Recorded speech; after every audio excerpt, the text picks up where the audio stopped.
Hello everyone, সকলকে জানাই good evening. তোমরা সবাই কেমন আছো? আশা করি সকলে খুব ভালো আছো, আর আমিও খুব ভালো আছি। তো চলে এলাম আজকে নিউ একটা ব্লগ নিয়ে। আজকে কি বানাবো বলো তো? আজকে বানাবো ফুলকপির পরোটা। তোমাদের দাদাভাই অনেকদিন ধরে বানাতে বলছে, তো আমার শরীরটা একটু খারাপ ছিল বলে বানাতে পারিনি। তো আজকে বানিয়ে দিচ্ছি, কারণ সকালবেলায় অনেকগুলো ফুলকপি নিয়ে এসছে, তো ভাবলাম আজকেই বানিয়ে দিই। আর এই শীতে ফুলকপির পরোটা, আলুর পরোটা খেতে খুবই ভালো লাগে। তো চলো কীভাবে বানাচ্ছি তোমরা দেখতে থাকো। দেখতে পেলে ফুলকপিগুলোকে আমি কুড়ে নিয়েছি। এরপর এখানে আমি সামান্য নুন অ্যাড করে ভালোভাবে মাখিয়ে 2-3 মিনিটের জন্য ছেড়ে দেব, যাতে ফুলকপি থেকে জলটা সম্পূর্ণ বেরিয়ে যায়। এখানে আমি পরিমাণ মতো আটা নিয়ে নিয়েছি, আর তাতে অ্যাড করছি ঘি। আর দেখো এখানে ফুলকপিটা আমার অনেকক্ষণ রাখা হয়ে গেছিলো। এরপর জলটাকে চেপে চেপে বার করে নিচ্ছি। আর এখানে আমি আদা কুচি আর লঙ্কা কুচি করে নিয়েছি আগে থেকে। ফুলকপি থেকে জলটা চেপে নিয়েছি দেখতে পেলে। আর এখানে এরপর আটাটা আমি মেখে নেব। তো ফুলকপির যে জলটা বেরিয়েছে সেটা আমি ফেলবো না, আটার সাথে অ্যাড করে দেব। আর এই আটাতে আর নুন কোনো অ্যাড করব না, কারণ অলরেডি ফুলকপিতে আমার নুন দেওয়া ছিল, তো নুনের পরিমাণটা সমান থাকবে। এবার ভালোভাবে এটাকে মিশিয়ে মেখে নেব। তো দেখো ফার্স্টে আমি ঘি আর ফুলকপির জলটাকে দিয়ে আটাটাকে ভালোভাবে মেখে নিচ্ছি। তারপর একটু একটু পরিমাণ মতো জল দিয়ে আটাটাকে নরম করে মেখে নেব। এখানে আটাটাকে আমি খুব ভালোভাবে মেখে নিয়েছি। তারপর উপর থেকে আমি 1 চামচ রিফাইন তেল অ্যাড করলাম। এরপর আরও ভালো করে এটাকে মেখে নেব। আর যাতে আটাটা খুব নরমভাবে মাখা হয় সেদিকে খেয়াল রাখতে হবে। খুব ভালোভাবে আটাটা মাখার পর আমি একটু বড় বড় সাইজের কিছু লেচি কেটে নিয়েছি, আর একটু ভিজা কাপড় দিয়ে ঢাকা দিয়ে রেখে দিচ্ছি, যাতে শুকিয়ে না যায়, আটাটা নরম থাকে সেই কারণে। তোমরাও এভাবে রেখে দেবে। এরপর আমি পরোটার ভেতরে পুরটা বানিয়ে নেব। চলো দেখতে থাকো কিভাবে বানাচ্ছি। তো এখানে কড়াইয়ে আমি রিফাইন তেল গরম করতে দিয়ে দিয়েছি, আর তারপর দিয়ে দিলাম সামান্য পরিমাণ গোটা জিরা।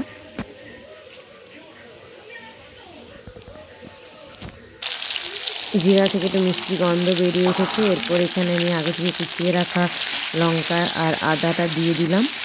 তো এরপর ভালোভাবে এটাকে একটু ভেজে নেব।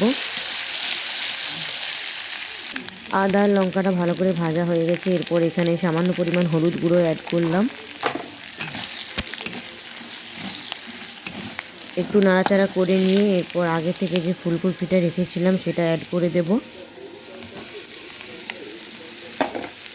তারপর কিছুক্ষণ টাইম ধরে ফুলকপিটাকে ভেজে নেব। ফুলকপিটা ভাজা হয়ে গেছিলো। এরপর কিছুটা পরিমাণ ধনা পাতা অ্যাড করে আরেকটু ভেজে নিচ্ছি, তাহলেই আমার পুরটা সম্পূর্ণ রেডি। এরপর আমি এক একটা লেচিকে নিয়ে লুচির মতন বেলে নিয়ে ভালোভাবে ভেতরে পুরটাকে দিয়ে একটু বড় সাইজে পরোটার আকারে বেলে নেব। পুরটা দেওয়া আমার কমপ্লিট। এরপর খুব ভালোভাবে মুখটা বন্ধ করে আমি বেলে নেব। তো একা ভিডিওটা করছি, তার জন্য একটু অসুবিধা হচ্ছে, তোমরা একটু বুঝে নেবে কষ্ট করে। দেখো ভালো করে মুখটা বন্ধ করে গোল একটা শেপ নিয়ে নিয়েছি। এরপর আমি রুটির মতন করে বেলে নেব এটাকে।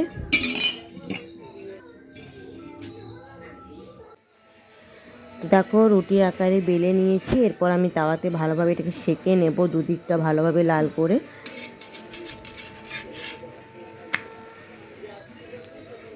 তো এই ফুলকপির পরোটাটা আমি ফার্স্ট টাইম করছি, জানি না কেমন খেতে লাগবে। তো দেখো এই যে খুব সুন্দরভাবে দুদিকটা আমি সেঁকে নিচ্ছি। তো এতক্ষণ আমি একা করছিলাম বলে ভালোভাবে দেখাতে পারছিলাম না, তোমার দাদাভাই একটু বাইরে ছিল, তো ও বাড়িতে এলো। তারপর ওকে বললাম যে একটু ভিডিওটা বানিয়ে দাও। তো দেখো ও বানিয়ে দিচ্ছে। আমি খুব সুন্দরভাবে রুটির আকারে লিচিটাকে বেলে নিচ্ছি। তারপর দেখো ভালোভাবে সেঁকে নেব। আর সেঁকা হয়ে গেলে তারপর আমি এটাকে তেল দিয়ে, মানে রিফাইন তেল দিয়ে ভালোভাবে একটু সেঁকে নেব। তো তোমরা চাইলে ঘি দিয়েও করতে পারো। আমি একটা ঘি দিয়ে করে তোমার দাদাভাইকে টেস্ট করতে দিলাম, ও খেলো, বললো ভালোই হয়েছে। তো তোমরাও এইভাবে শীতে ফুলকপি পরোটা বানিয়ে খেতে পারো, খুব সুন্দর খেতে হয়। তো আমিও আজকে ট্রাই করলাম, ও বললো খুব ভালো হয়েছে। তো আশা করি তোমাদেরও খুব ভালো হবে।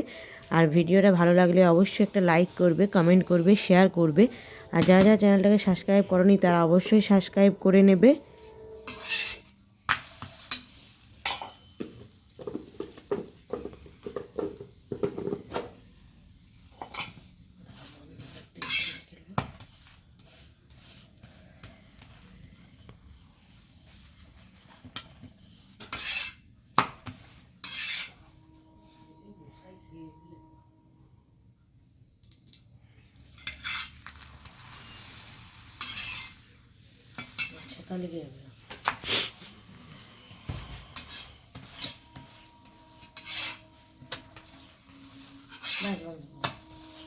সব পরোটাগুলো করা আমার কমপ্লিট হয়ে গেছিলো। আর এখন বাজছে 8:30। তোমার দাদাভাইকে দেখো খেতে দিয়ে দিয়েছি, ওর ডিউটি যাবে। তো এখানে খেজুর গুড় দিয়েছি, এটা আমার বাপের বাড়ি থেকে আমাকে দিয়ে পাঠিয়েছে মা বাবারা, মানে যখন এসেছিলো তখন নিয়ে এসেছিলো। আর এখানে দুধের চা করে দিয়েছি আর পরোটা। তো আজকের মতো টাটা, বাই।